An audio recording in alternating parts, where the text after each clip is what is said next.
तो डिस्कस करते हैं behavioural approach to political science.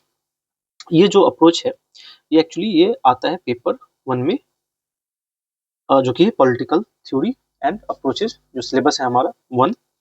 और प्री वाई क्यू देखा जाए तो नॉर्मेटिव अप्रोच पे क्वेश्चन आया है। और इसको देखते हैं।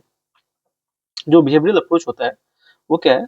ये तो पॉलिटिकल साइंस इमर्ज कब होता है? 20th सेंचुरी में, as a reaction to traditional, यानी कि जो पुराना पॉलिटिक्स चल रहा है, नॉर्मेटिव अप्रोच जो है, प्लेटो और एरिस्टोटल का नॉर्मेटिव अप्रोच है, कैसा होना चाहिए, क्या होगा, सोसाइटी कैसा, मतलब थ्योरी, जस्टिस, जो पुराना जितना भी कॉन्सेप्ट है उस पे पॉलिटिकल साइंस जो इवॉल्व रिवॉल्व कर रहा है, उसके अगेंस्ट में ये रिएक्शन आता है।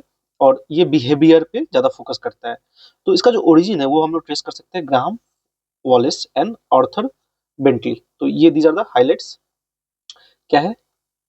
Graham Wallace and Arthur Bentley. तो ये जो की पॉइंट्स है बस इसको हाईलाइट देखते जाइए, आगे हम लोग इसको सम अप करेंगे तो पूरा कंप्लीट पिक्चर समझ में आएगा।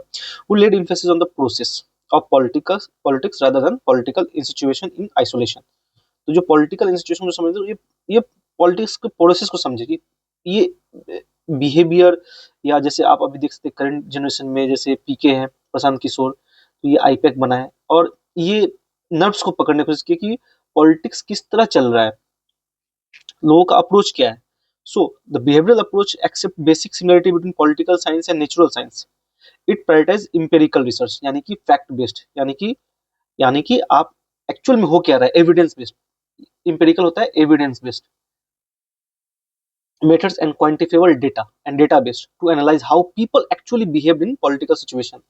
जब पॉलिटिकल सिचुएशन आता है तो पीपल कैसे बिहेव करे, तो उस बिहेवियर को रीड किया जा रहा है, इस बिहेवियर को समझा जा रहा है, क्राइसिस के टाइम में लोग क्या करते हैं, तो उसके बेसिस पे ये अप्रोच बना। So it focused on individual behaviour, एक आदमी का बिहेवियर कैसे वो काम करता है, and their political attitude. So Bentley undertook the study of the roles of pressure group. तो जो प्रेशर बनाते हैं एंड पॉलिटिकल पार्टी जो फॉर्म होता है, उनका आइडियोलॉजी जो हो गया, फिर इलेक्शन का प्रोसेस क्या हो गया, पब्लिक ओपिनियन क्या बोल रहा है, to analyse the political process. यानी कि ये सारा प्रायोरिटी को देखते हुए पॉलिटिकल प्रोसेस को देखा जा रहा है। फिर डेविड स्टर्न जो है वो देते हैं 8 major tenets of intellectual foundation of behaviouralism. तो अब आते हैं behaviouralist succeeded in arresting the decline of political science. तो जो पॉलिटिकल साइंस जो डिक्लाइन हो रहा था, तो देखिए सेम आप देख सकते हैं कि 2014 इलेक्शन के पहले इंडिया में politics was not for younger people, ये सब बोलते हैं बूढ़ों का काम है, यंग जनरेशन इसमें इंटरेस्टेड नहीं थे। लेकिन after PK and 2014 election, everyone was interested in the politics, चल क्या रहा है। तो ये आपके जो ग्रेटर मास है उससे कनेक्ट हो गए। तो यही है बिहेवियरिस्ट सक्सीडेड। लोगों का बिहेवियर देखिए कि ये लोग सोशल मीडिया यूज कर रहे हैं तो पॉलिटिशियन सोशल मीडिया पे आए, ट्विटर यूज करना स्टार्ट कर दिए पॉलिटिशियन। अदरवाइज पॉलिटिशियन को अप्रोच करना बहुत मुश्किल था, किसी नेता से मिलना बहुत मुश्किल था, लोग वीआईपी लोग थे, मतलब समझ रहे आप। तो ये जो चीज हुआ, ये बिहेवियर को देखा गया और उस बेसिस पे अप्रोच को चेंज किया गया। It provided greater understanding of political behaviour which was helpful for political parties for an inform formulation. अब पॉलिटिकल पार्टीज के पता है कि इनको पता है कि क्या किस तरह का पॉलिसी लेके आना है, क्या करना है, इन्फॉर्म फॉर्मुलेशन ऑफ स्ट्रेटजीज बनाते हैं, पॉलिसीज बनाते हैं। It prove most helpful in the study of the political system in developing areas. और ये डेवलपिंग एरियाज जो है, जैसे इंडिया हो गया, चाइना हो गया, चाइना तो अपने आप को क्लेम कर रहा है आगे, लेकिन इंडोनेशिया हो गया, जो भी मेक्सिको है, तो इनका जो पॉलिटिकल जो प्रोसेस है वो कैसे इन्फ्लुएंस हो रहा है, तो ये बिहेवियर को देख के समझा जा सकता है। अब हम बात है however it led to the second decline of political science when it failed to address the increase political activism in USA. इसको समझिए, it led to second decline of political science when it failed to address the increase political activism. जो political activism जो start हो गया USA में जो second world war के बाद, तो यहाँ पे ये फेल हो जाता है behaviourally. So it over emphasize on facts only and neglect of values led to over simplification of complex political phenomena.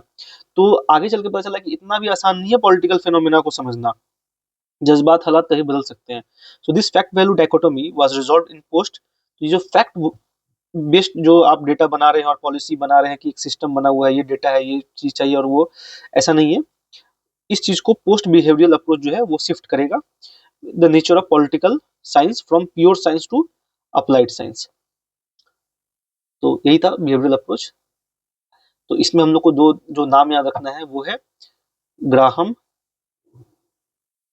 Walsh and Arthur Bentley. और इसका जो क्रिटिसिज्म में आएगा वो क्या है, it led to second decline of political science. कब? जब यूएसए में एक्टिविज्म ये सब बढ़ गया। तो सेकंड क्वेश्चन पे आएंगे। Thank you.